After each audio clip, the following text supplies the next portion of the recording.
Hello everyone. हम discuss कर रहे हैं आज मॉक टेस्ट 6 के सॉल्यूशंस। ये है पार्ट नंबर 2। पार्ट नंबर 1 कल शाम 6 बजे आ चुका था। अगर आपने नहीं देखा है तो चेकआउट कर लीजिए पहले उसे। ऑलराइट, अगर मॉक टेस्ट फर्स्ट से 6 तक कोई भी नहीं दिया है अभी तक, कोई भी छूट गया है आपका, तो अभी भी आप दे सकते हैं उसे। डिस्क्रिप्शन बॉक्स और पिन कॉमेंट में लिंक है। ऑलराइट, बढ़ते हैं हमारे क्वेश्चंस की तरफ।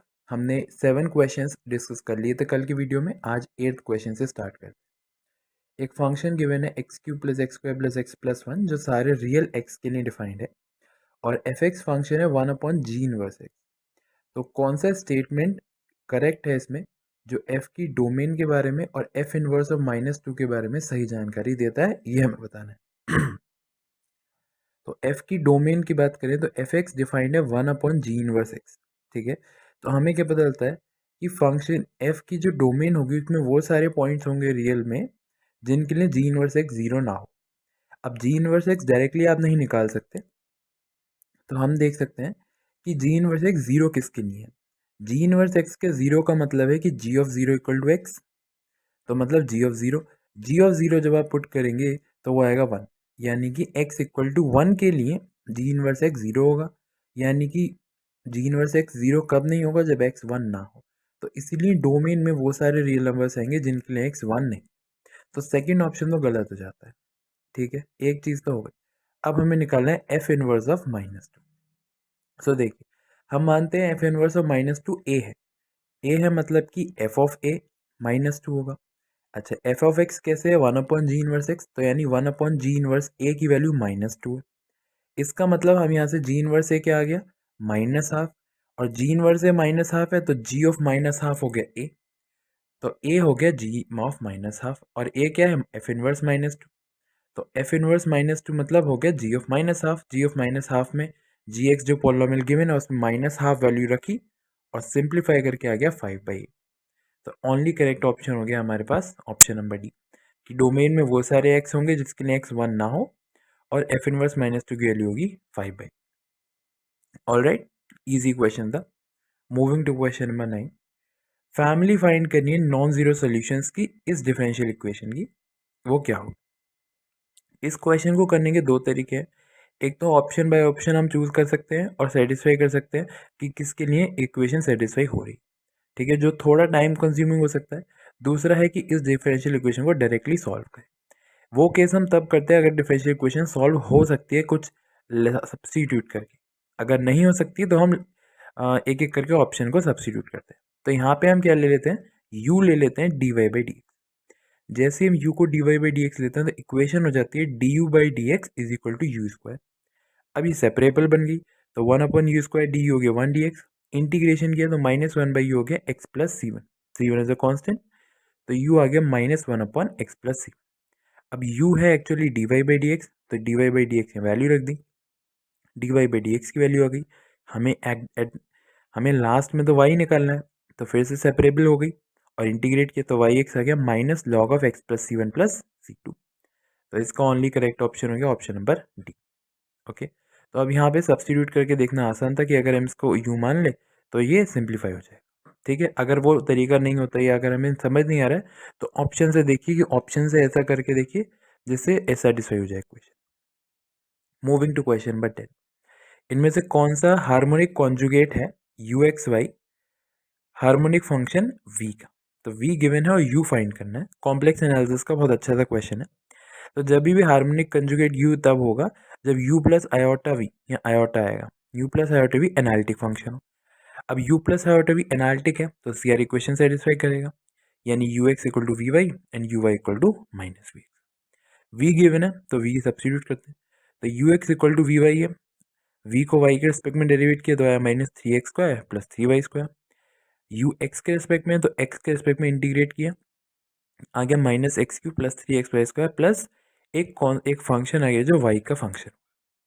अब uy इक्वल टू -vx है, तो यहाँ से vx निकाला, vx की वैल्यू आ गई।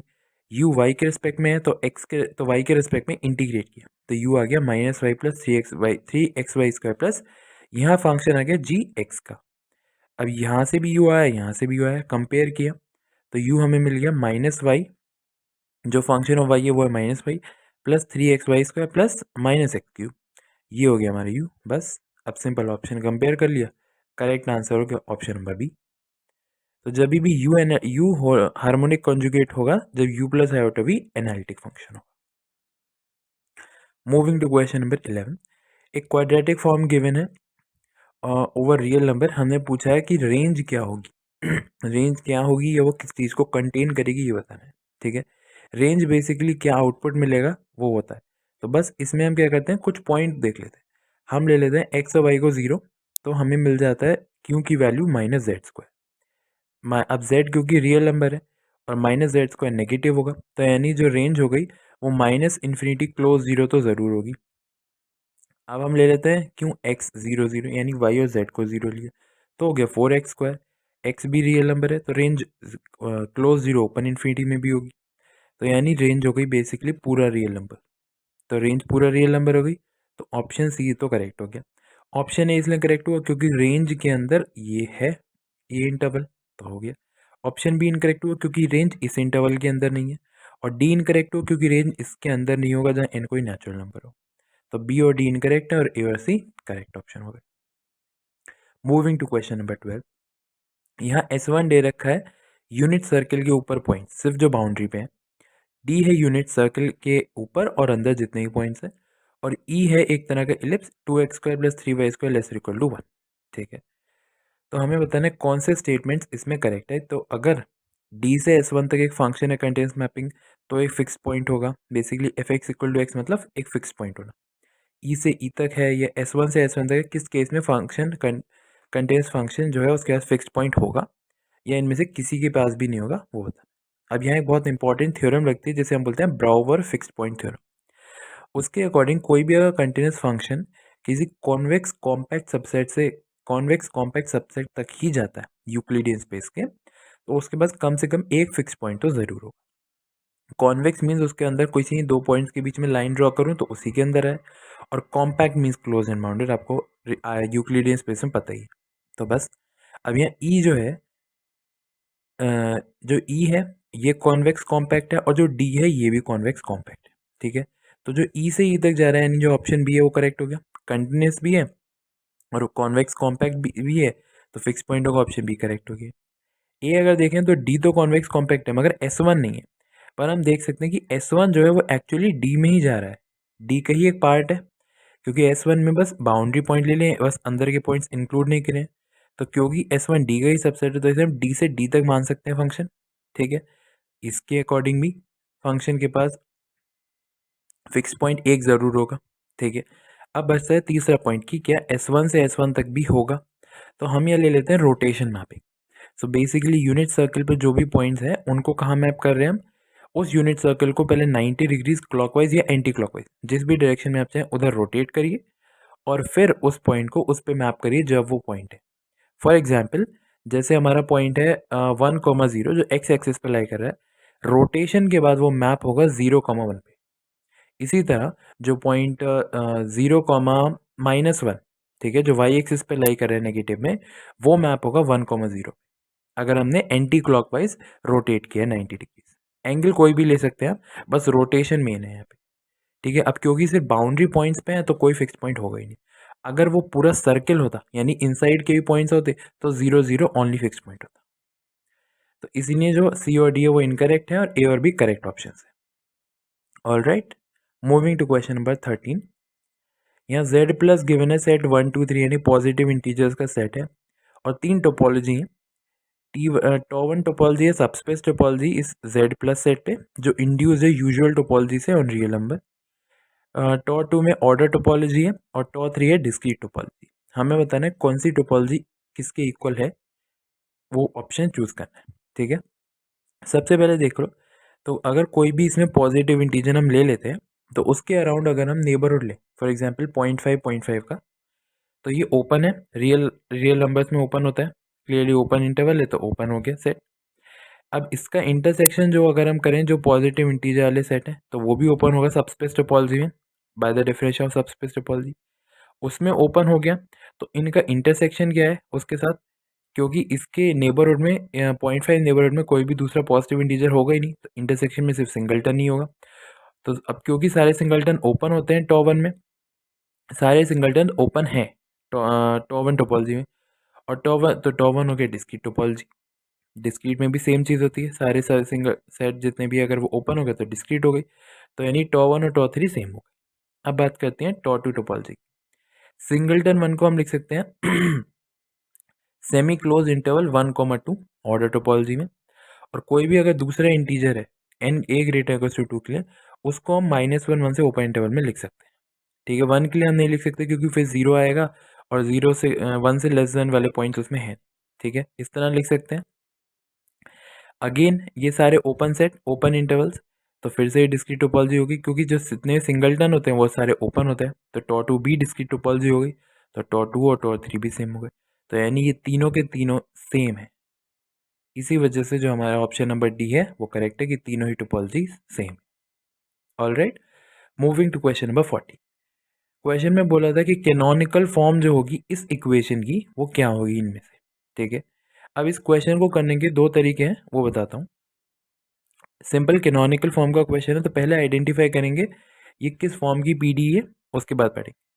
तो ए बी और सी हम कोएफिशिएंट फाइंड कर लेते हैं। ए बेसिकली होता है यू एक्स एक्स का कोएफिशिएंट, बी होता है यू एक्स वाई का, और सी होता है यू वाई वाई का कोएफिशिएंट। ठीक है, वहाँ से हम डिफाइन करते हैं। तो ए हो गया 1, बी हो गया -2 साइन एक्स, और सी हो गया माइनस कॉस स्क्वायर एक्स। तो बी स्क्वायर -4ac हमने निकाला ये आ गया 4, वो है पॉजिटिव, यानी गिवन इक्वेशन जो है हाइपरबोलिक पीडी है। अब एक चीज़ और पता होती है कि हाइपरबोलिक पीडी की जो कैनोनिकल फॉर्म्स होती है उसकी दो ही पॉसिबल फॉर्म होती है, या तो वो U xi xi minus U eta eta equal to some function of xi eta you जाई इन यू ईटा होगा, या फिर U xi eta equal to that same function. इन्हीं में से दो फॉर्म होगी, इनके अलावा कोई और फॉर्म बनेगी नहीं। इस वजह से हमने दो ऑप्शन कैंसिल कर दिए, option B and option C. अब पहला हो सकता है कि यूज आई ईटा इक्वल टू 0 बन जाए, या फिर यूज आई eta equal to minus U eta, जिसे हम प्लस में ले आ सकते हैं। इन दोनों में से ही कोई ट्रू होगा। अब आगे बढ़ते हैं। कभी कभी हो सकता है हम पे सिर्फ एक ही ऑप्शन ऐसा बचता जो पॉसिबल फॉर्म होता, तो डायरेक्टली हम बोल देते, पर ऐसे यहाँ पे नहीं है। ठीक है, तो हमेशा हमें कैनोनिकल में पूरा सॉल्व करने की जरूरत नहीं है, उसका जनरल फॉर्म से भी हो सकता है। अब हम आगे बढ़ते हैं, कैरेक्टरिस्टिक इक्वेशन फाइंड करते हैं, यानी d y by d x equal to b plus minus root b square four c over 2a। ये आ गया माइनस साइन एक्स प्लस -1। यहाँ इंटीग्रेट किया तो y की दो वैल्यूज आ गई। C1 और C2 निकाले तो बेसिकली एक हो गया जाई और एक हो गया ईटा, जो कि हो गई कैरेक्टरिस्टिक लाइंस। इनसे हम निकालेंगे। अब u को y के रिस्पेक्ट में करना, मतलब u xi xi y plus u eta eta y. Change of variable किया, जाई और ईटा पता है, y के रिस्पेक्ट में डेरिवेट किया, ये आ गया।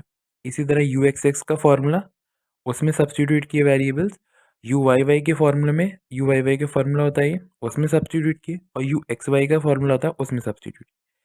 सबको जब इक्वेशन में सब्सटीट्यूट करेंगे तो सब कैंसिल हो जाएगा, सिर्फ आपके पास बचेंगे -4 यूज आई ईटा इक्वल टू 0। तो यूज आई ईटा हो गया 0। इसका एक और इजी तरीका है, अगर आप यही फॉर्मूला फाइंड कर लें तो आप बस यूज आई देख लें, क्योंकि जो हमारे ऑप्शन है उसमें एक में यू ईटा आ रहा है, एक में सिर्फ यूज आई ईटा आ रहा है। तो बस आप यू ईटा वाला कोएफिशिएंट देख लो कि वो क्या है। यू ईटा वाला कोएफिशिएंट एक तो यू वाई में आ रहा है, और एक यू एक्स एक्स में आ रहा है, और किसी में नहीं आ रहा। इन्हीं कोएफिशिएंट को इक्वेशन में पुट करके देख लो कि उसका कोएफिशिएंट बन रहा है या नहीं बन रहा। अगर नहीं बन रहा तो डायरेक्टली ऑप्शन ए करेक्ट है, पूरा इतना लंबा सॉल्व करने की भी ज़रूरत नहीं है। ठीक है ना, तो वहाँ से भी कर सकते हैं। तो इसलिए ओनली करेक्ट ऑप्शन है option number A.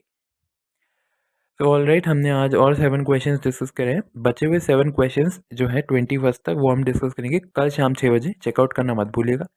Video like कीजिए, शेयर कीजिए, चैनल सब्सक्राइब कीजिए, और अपने दोस्तों के साथ ये टेस्ट ज़्यादा से ज़्यादा शेयर कीजिए। Thank you very much.